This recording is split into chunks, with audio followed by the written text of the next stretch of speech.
प्यारे मित्रों, संबोधि classes YouTube channel पर आपका स्वागत है। इस वीडियो के द्वारा हम लोग मौर्य साम्राज्य के अध्ययन को पूर्ण करेंगे।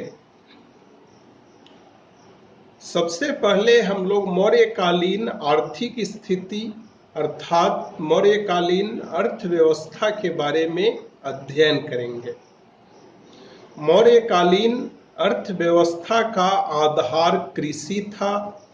मौर्य काल में कृषि क्षेत्र में लोहे के उपकरणों का प्रयोग बढ़ गया, जिसके कारण कृषि उत्पादकता में वृद्धि होती चली गई। कृषि के साथ साथ मौर्य काल में धीरे धीरे वाणिज्य व्यापार का महत्व भी बढ़ने लगा। बुद्ध काल में ही द्वितीय नगरीकरण की प्रक्रिया प्रारंभ हो चुकी थी। मौर्य काल में पक्की ईंटों का प्रयोग होने लगा और नगरीय संरचना व्यवस्थित होने लगी। अर्थशास्त्र में नई भूमि पर कृषि के विकास को प्रोत्साहन देने की बात की गई है, ताकि राज्य को प्राप्त होने वाले भू राजस्व में वृद्धि हो या भू राजस्व में बढ़ोतरी हो। पहली बार भारतीय इतिहास में मौर्य काल में ही कृषि कार्यों में बड़ी संख्या में शूद्रों को लगाया गया। सीता भूमि, जो कि राजकीय भूमि होती थी, उस पर अत्यधिक मात्रा में कर आरोपित किया जाता था। सीता गांव में नट, नर्तक, गायक, वादक और कथावाचक का प्रवेश वर्जित था। जहां तक मौर्यकालीन मुद्रा प्रणाली की बात है, तो मौर्य काल में चांदी, सोने और तांबे के सिक्के अस्तित्व में थे। चांदी के प्रमुख सिक्के कसारपन एवं धरन थे, जबकि सोने के प्रमुख सिक्के सुवर्ण एवं पाद थे। एक सुवर्ण का मूल्य 4 पाद के बराबर होता था। कहने का आशय यह कि पाद नाम का जो सोने का सिक्का होता था, वह एक सुवर्ण का चौथाई अर्थात 54 के बराबर होता था। और जहां तक तांबे के सिक्के की बात है, तो मासक, काकिनी और अर्धकाकिनी मौर्य काल में प्रचलित तांबे के प्रमुख सिक्के थे। जहां तक मौर्यकालीन सामाजिक स्थिति की बात है, तो बौद्ध साहित्यों में प्रचलित चतुर्वर्ण विभाजन को या चतुर्वर्ण व्यवस्था को थोड़ा डिफरेंट तरीके से प्रस्तुत किया गया। बौद्ध ग्रंथों में क्षत्रियों को, जिसे पाली भाषा में खत्तिय कहा जाता था, उन्हें सामाजिक सोपान में सर्वोच्च स्थान प्रदान किया गया। दूसरे स्थान पर बाभन अर्थात ब्राह्मणों को रखा गया। तीसरे स्थान पर वैश्यों को रखा गया, जिनके लिए पाली भाषा में वेश्या शब्द यूज किया गया है। और चौथे सोपान पर शूद्रों को रखा गया, जिन्हें पाली भाषा में शूद्र कहा गया है। कौटिल्य ने क्या किया कि एक बार फिर से ब्राह्मणों को सर्वोच्च स्थान पर प्रतिष्ठापित किया। जहां तक मेगास्थनीज की बात है, तो मेगास्थनीज ने भारतीय समाज को 4 जातियों में डिवाइड किया। पहला दार्शनिक अर्थात ब्राह्मण, दूसरा किसान, तीसरा शिकारी एवं पशुपालक अर्थात गरेरिया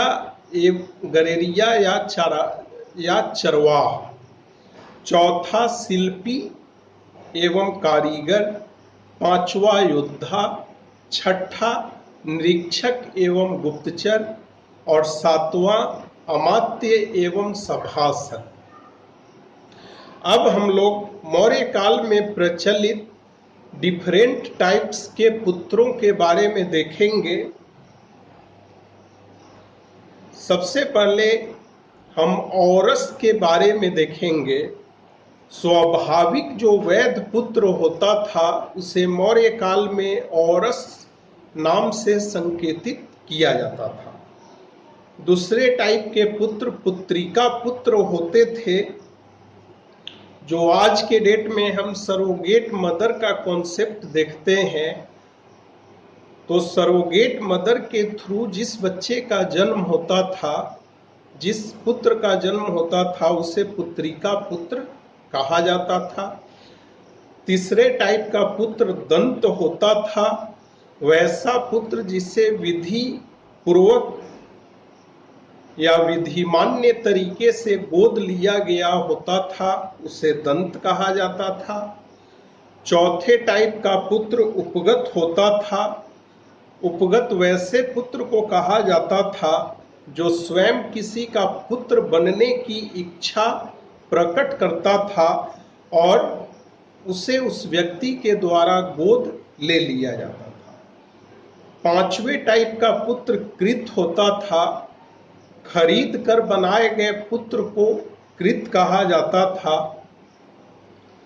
छठे टाइप का पुत्र कृतक होता था।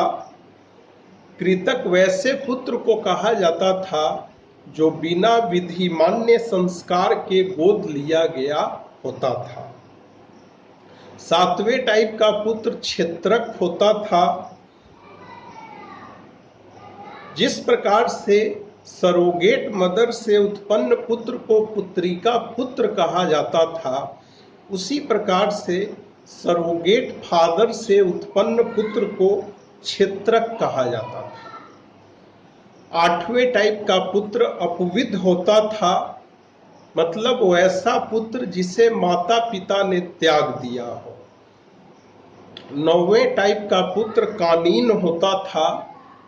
कानीन वैसे पुत्र को कहा जाता था जो विवाह के पूर्व ही किसी कन्या के गर्भ से उत्पन्न हो चुका हो, मतलब वैसा पुत्र जो कन्या के विवाह के पुत्र ही जन्म ले चुका हो, उसे कानीन कहा जाता था। 10वें टाइप का पुत्र सहोड होता था। सहोड वैसे पुत्र को कहा जाता था जो विवाह के समय कन्या के गर्भ में होता था। 11वें टाइप का पुत्र पौनर्भव होता था, अर्थात पुनर्विवाहित स्त्री के पुत्र को पौनर्भव कहा जाता था। जहां तक मौर्यकालीन धार्मिक स्थिति की बात है, तो मौर्य काल में नगर के 4 मुख्य दरवाजों पर 4 देवताओं की मूर्तियां स्थापित की जाती थी।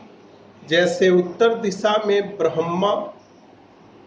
ब्रह्मा की मूर्ति स्थापित की जाती थी, दक्षिण दिशा में यम की मूर्ति स्थापित की जाती थी, पूर्वी दिशा में इंद्र की मूर्ति स्थापित की जाती थी, जबकि पश्चिमी दिशा में स्कंद, जिन्हें सेनापति भी कहा जाता था, की मूर्ति स्थापित की जाती थी। मौर्य साम्राज्य के अध्ययन के अंतिम सेगमेंट में अब हम लोग कुछ इतिहासकारों के विचारों को देखेंगे